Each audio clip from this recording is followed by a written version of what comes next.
लो mummy जी पानी, दवाई खा लो आप। अरे बड़ी बहू, इतनी थकी थकी सी क्यों लग रही है? मम्मी जी 3-4 दिनों से ना पैरों में बहुत दर्द हो रहा है और आज तो किचन में बिल्कुल खड़ा ही नहीं हो जा रहा था। अरे बड़ी बहू, मुझे बता देती, मैं छोटी बहू को बोल देती नाश्ता बनाने के लिए। मम्मी जी जरूरी नहीं है किसी को बोला जाए।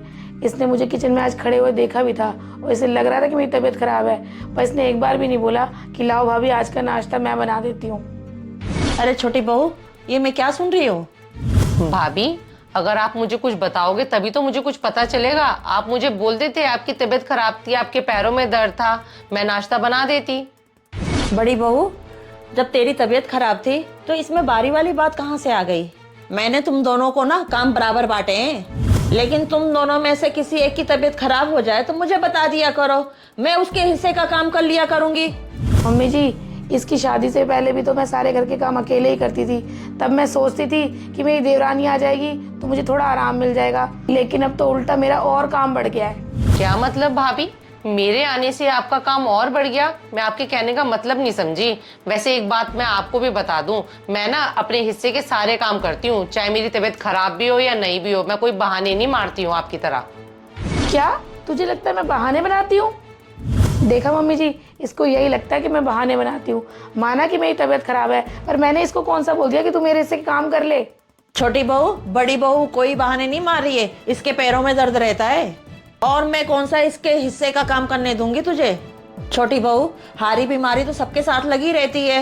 वैसे तो मुझे बोलना नहीं चाहिए, कल को तू बीमार पड़ेगी तो मैं तुझे थोड़ी बोलूंगी तू जाके काम कर ले।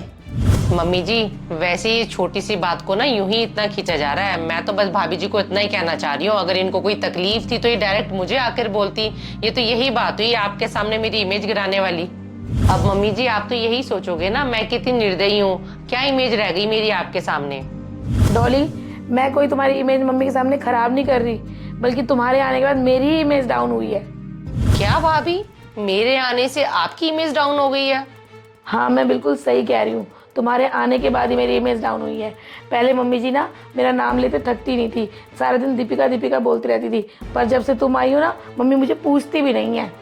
बड़ी बहू, मैंने कहा तुझे पूछना बंद कर दिया और तुम दोनों में कभी भेदभाव नहीं करती हूँ मैं। हाँ मम्मी जी, आप तो कभी हम दोनों में भेदभाव नहीं करती हो, पर भाभी जी हमेशा मुझे नीचा दिखाने पे लगी रहती हैं। इनको कोई भी काम मेरा पसंद नहीं आता, हर काम में मेरे नुक्स निकालती रहती हैं।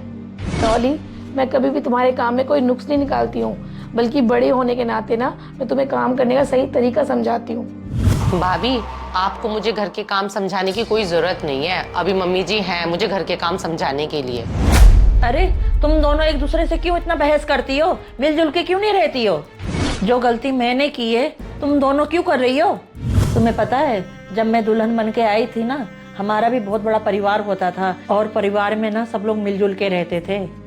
लेकिन ये सास बहू देवरानी जेठानी के झगड़ों के कारण ही हमारा पूरा परिवार बिखर गया। और तुम्हें पता है, यहाँ तक की नौबत आ गई थी कि एक दूसरे की शक्ल देखना नहीं पसंद करते थे। और बहू, अंत में ना पूरा परिवार टूट गया। अब मेरे में इतनी हिम्मत नहीं है कि मैं इस परिवार को टूटते देखूं। बेटा, इसलिए तुम दोनों को मैं समझा रही हूँ, छोटी मोटी बातों में कुछ नहीं रखा है।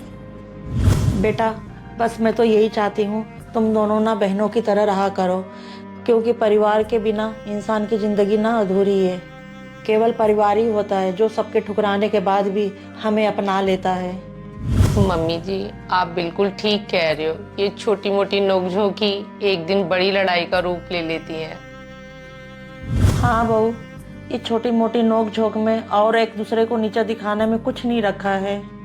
हाँ मम्मी जी, आप बिल्कुल सच कह रहे हो। रिश्ते खराब नहीं होते, हम अपने व्यवहार से ही एक दूसरे से रिश्ते खराब कर लेते हैं और बाद में ना पछताने के सिवा कुछ नहीं बचता। हाँ भाभी, आपने बिल्कुल सही कहा, इंसान का व्यवहार ही रिश्ते खराब कर देता है। और thank you so much mummy ji हमारी आंखें खोलने के लिए।